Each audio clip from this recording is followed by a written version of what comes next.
नमस्कार, मैंने लाशस लोक बात में आपका स्वागत करता हूं। स्वर कोकिला के नाम से विख्यात भारत की मशहूर गायिका लता मंगेशकर जी की आज जन्मतिथि है।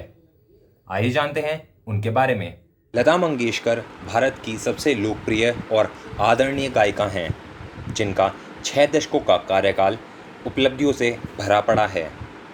हालांकि लता जी ने लगभग 30 से ज़्यादा भाषाओं में फिल्मी और गैर फिल्मी गाने गाए हैं। अपनी बहन आशा भोसले के साथ लता जी का फिल्मी गायन में सबसे बड़ा योगदान रहा है। लता मंगेशकर की जादुई आवाज़ के भारतीय उपमहाद्वीप के साथ साथ पूरी दुनिया में दीवाने हैं। टाइम्स पत्रिका ने उन्हें भारतीय गायन की अपरिहार्य और एकछत्र साम्राज्ञी स्वीकार किया है। लता दीदी को भारत सरकार ने भारत रत्न से सम्मानित भी किया है।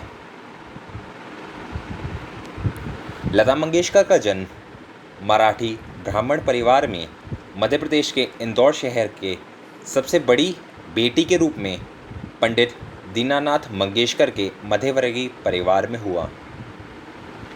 उनके पिता रंगमंच एलजी के कलाकार और गायक थे। इनके परिवार से भाई हृदयनाथ मंगेशकर और बहनों उषा मंगेशकर, मीना मंगेशकर और आशा भोसले सभी ने संगीत को ही चुना। लता दीदी का जन्म इंदौर में हुआ था, लेकिन उनकी परवरिश महाराष्ट्र में हुई। वह बचपन से ही गायक बनना चाहती थीं। पहली बार लता जी ने वसंत जोगलेकर द्वारा निर्देशित एक फिल्म कीर्ति हसाल के लिए गाया। उनके पिता नहीं चाहते थे कि लता जी फिल्मों के लिए गाएं, इसलिए इस गाने को फिल्म से निकाल दिया गया। लेकिन उनकी प्रतिभा से वसंत जी काफ़ी प्रभावित हुए। पिता की मृत्यु के बाद लता जी को पैसों की बहुत किल्लत झेलनी पड़ी और काफ़ी संघर्ष करना पड़ा।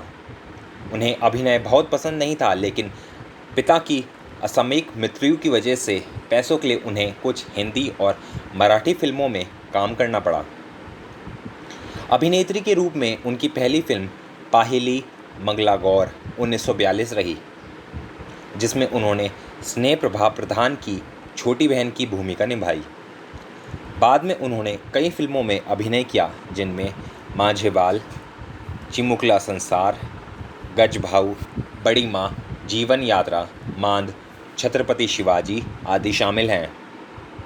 सन 1949 में लता जी को मौका फिल्म महल के आएगा आने वाला गीत से मिला।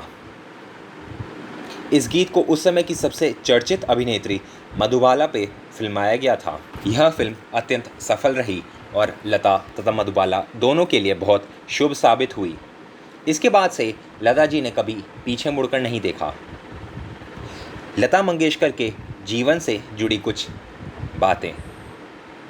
उनके पिता दीनानाथ मंगेशकर शास्त्रीय गायक थे। उन्होंने अपना पहला गाना मराठी फिल्म कीर्ति हसाल कितना हंसोगे सन 1942 में गाया था। लता मंगेशकर जी को सबसे बड़ा ब्रेक फिल्म महल से मिला। लता जी अब तक 30 से अधिक भाषाओं में 30,000 से अधिक गाने गा चुकी हैं। लता दीदी ने सन 1980 के बाद से फिल्मों में गाना कम कर दिया और स्टेज शो पर अधिक ध्यान देने लगी थीं। लता जी ही एकमात्र ऐसी जीवित व्यक्ति हैं जिनके नाम से पुरस्कार दिए जाते हैं।